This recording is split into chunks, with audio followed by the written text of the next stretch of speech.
hỏi rằng người yêu anh thế nào, hỏi rằng người yêu anh yêu được bao nhiêu.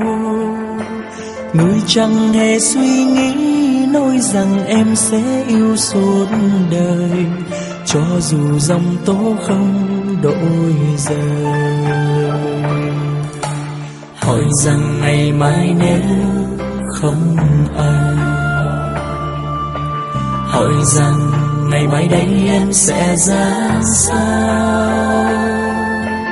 Vậy mà người bận không ôm chặt anh, xin anh vào lòng, muôn đời em chẳng thể nào thiếu anh.